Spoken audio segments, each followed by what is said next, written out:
Hey girls, Coach B. Wiley. So I believe it was in the shade room, and I was looking at the comments on a post about a guy being just this couple's goals when he was with the girl, and then all of a sudden she get on social media talking about what was really going on in the background, how it started, but this is how it is. That's a call to switcheroo. For those of you don't know that's watching this, who's never been, who a fast one has never been pulled on, let me tell you something.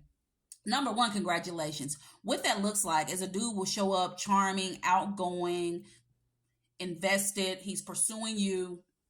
He's planning dates. He's open with his communication. He's very clear on his intentions.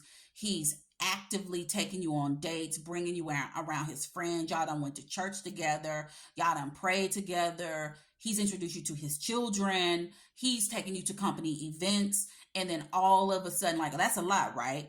And then all of a sudden, he's barely calling you. He's become distant.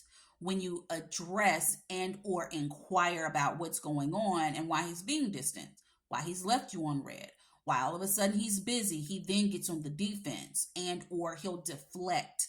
That is a clear sign that he's pulling a switcheroo. That is one of the common things that guys do when they pull a switcheroo. And if you're in this position, what you cannot do is blame yourself and ask yourself, what did I do? How do I get this dude to be with me? Why he don't like me no more? Why he ain't planning dates? Why he ain't sending me roses and flowers and lunch up to the job every first Monday like he usually does as his thing, his special thing and routine that he'd like to do for me?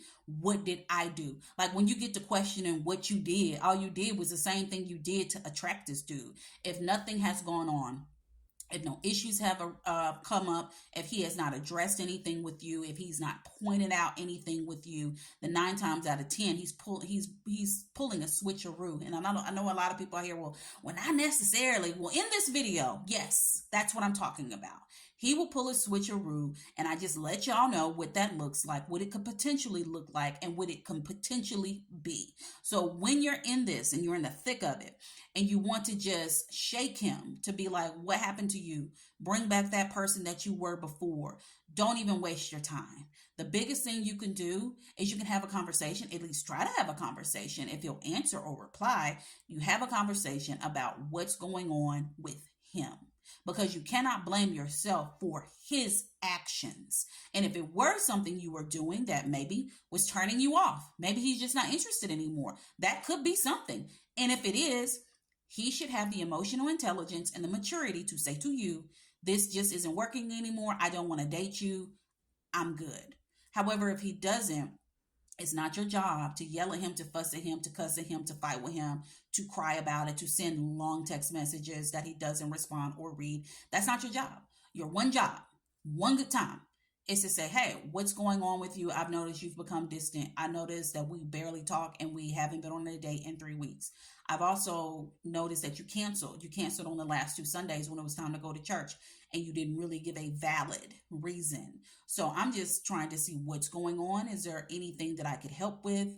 Is there something that I have done? That's inquiring. You have not pointed the finger at him. You have simply shown him receipts. You have brought up the receipts. You have not pointed the finger at you. You have not self-blamed. You're literally inquiring about, these are the receipts and these are the examples of your behavior and what has not happened, what used to happen, what ain't happening. And I'd like to know what's going on. And that literally opens the door for him to say X, Y, and Z. And his answer should be very clear, very direct. It shouldn't leave you confused. It shouldn't leave you wondering. He shouldn't deflect. He shouldn't change the subject. He shouldn't give you the silent treatment. He shouldn't get angry. He shouldn't get mad. He shouldn't start punching the air. He shouldn't walk out the door and never come back. He shouldn't kick the dog. He should literally have an adult conversation, solution-based conversation, so you guys can figure out if this is going to work moving forward, or you know what, maybe it's not. And the thing is, maybe it's not going to work out. And that's okay, because you just take your lessons from that and you apply it to the next guy. Because all of this is, when things don't work out, not saying it won't in this situation, but let's say it didn't, and he pulled a Uno reverse. All you can do is pull all the knowledge from that experience and then apply it to the next. Because imagine if you got the what is it called? What did I just call it? The switcheroo. Imagine if you never went through the switcheroo. You're going through it right now, right? Imagine if it never happened, or you're on the other end of it and you wish it didn't happen. Don't wish something didn't happen, because you need that education, even if it's the hard way.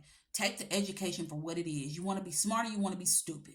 That's the question you need to ask yourself. And sometimes smart people do stupid things, or they get played for a fool, or they get swindled, or they get pulled to switcheroo. Whatever the case may be, take the knowledge for what it is, block them, keep it moving. Or maybe he'll straighten up. Solution based conversations, he'll just straighten up. Maybe he just being lazy and ain't been wanting to do nothing because he been having this project at work that's wearing him out, and he just been tired and don't want to be bothered. Well, hey, the project is over. He got it done, and he understands he shouldn't act that way. And that's not how to keep up a healthy dating situation. And now that you've had the conversation, he realizes that. And before you, no one has ever called him out when he just pulls a switcheroo. And he didn't realize he was a switcheroo. He just realized he just didn't want to talk to you. And it's not personal. So it can go either way. And I try to give it to you in many different ways, because people get real tight in them YouTube comments. And I don't want y'all to be wound up. I don't want y'all to be loose either. I just want y'all to be balanced. You got it? Let me know in the comments if you got it, if you feel me, if you understand me. And then make sure you hit that link in my bio. Always hit the links in my comments, because I always got something for you to read. I got your freebie in there. Follow me, subscribe. If you made it this far, thank you again for watching. And outside of that, if you ever want to ask me a question, datingtips@CoachBWiley. That's my email, and/or you can comment or DM me. I got you. I'll address it in a video. And then also, if you want to book a one-on-one with me, or if you want to gift someone a one-on-one with me, you want to go ahead and click the link in my bio. It's or the link in the comments rather, because this is one on TikTok. When I say bio, I mean the one on TikTok, but it's in my comments to everything, all my links. You want to go ahead and go to mymentor.life, look me up, Coach B Wiley. That link, I put it down there for you. I got your back. Talk to you later.